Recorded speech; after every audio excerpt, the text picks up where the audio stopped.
One of the victims tells us that she had to hide right behind these bushes in order to escape the guy that tried to kidnap her. You can see this uprooted tree right here. This location, along with other gas stations across the city, are all experiencing a shortage of gas.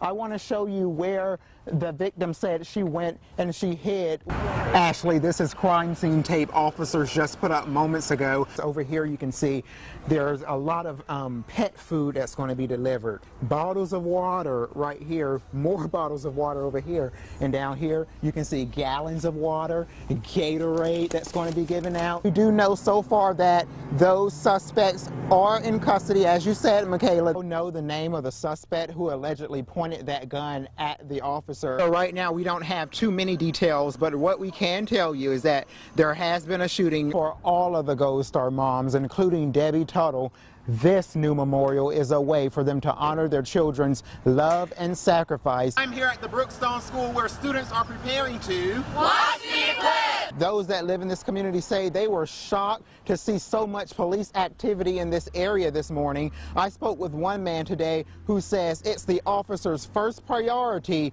to make sure that they protect the citizens in our city. Police tape is up as the Georgia Bureau of Investigation continues to investigate a police-involved shooting that happened Thursday morning. When the officers arrived, they observed an individual with a handgun. The individual, they gave orders for him to drop the weapon several times. The man at some point in time pointed a weapon at the officers. One resident says he was shocked to hear gunshots in what's normally a quiet retirement neighborhood. People walk every day through here, every morning. They walk. There wasn't most of the walking people come, all the elderly walk and stuff. And we ain't never seen that like this happen right here. At first I thought somebody ran over in the ditch. Police Chief Ricky Bourne says there are multiple victims involved in the incident. The shots were fired in and around this area by the individual, and also there was other victims to this in this area. Thomas says the first priority of an officer is to protect citizens, and that's exactly what the officer did. They got to do what they got to do, because everybody's life in danger. I could have been driving by and seeing a help. He could have shot me, or anybody could have shot. So, you know, the police had to do what they had to do. They keep themselves, and, you know, to protect themselves and everybody who around them. Thomas tells me there should be more officers patrolling the area. Anything could have happened. So they, you know, they need the police to kind of patrol the area, come through here more, and watch, because kids get out of school. There's an area where a lot of people come through here and walk and do stuff, and especially kids walking in here every day. We know Donaldson was shot in the leg. No word yet on the charges he'll face.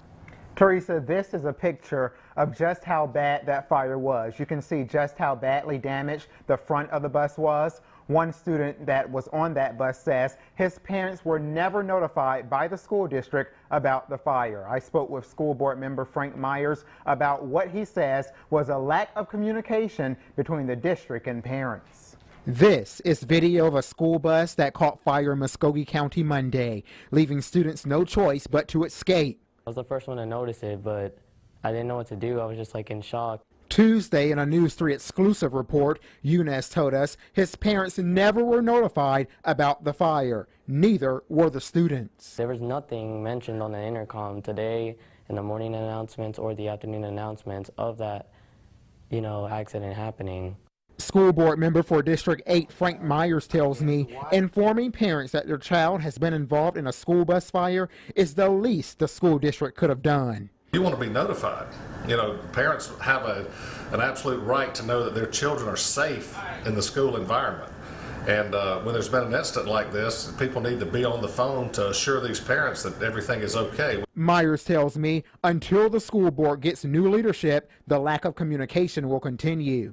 People will continue to get ignored until a majority of that school board, you know, decides that we're not going to put up with it anymore. But I don't see that happening with this present school board. So unfortunately, I think this will continue. Myers says this is the type of behavior that has caused the community not to trust in the school board. It's quite natural based on a pattern of behavior from this administration, which I find completely unacceptable. And I hope like heck we can find 5 board members who agree so that we can either stop this or take whatever action we need to begin the flow of information to the public.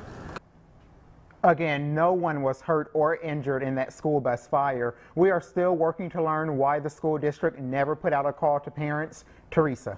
We certainly appreciate you. Well, I heard you had the best lemonade around.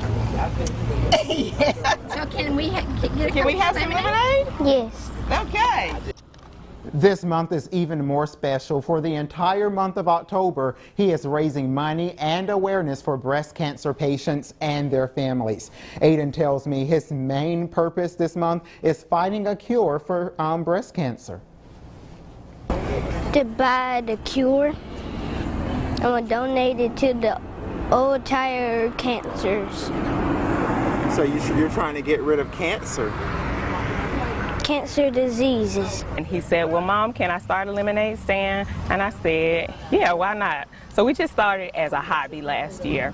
And then I said, well, since we're, getting money for it, let's give it to a charity. Let me see, how much do I owe you? $2. Well, I think I'm going to give you 4. How about that? Oh, thank you. You're welcome. I just love you. You're just so sweet. Oh my gosh. What do you want one to? Can we have You are such a sweet boy. Oh my goodness. God bless you.